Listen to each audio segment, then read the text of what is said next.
அந்த கதை முடிந்த கதை, எந்தன் மனம் மறந்த கதை.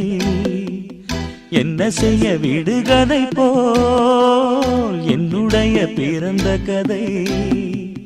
காலங்கள் தான் போன பின்னும் காயங்கள் ஆறவில்லை, வேதனை தீரவில்லை.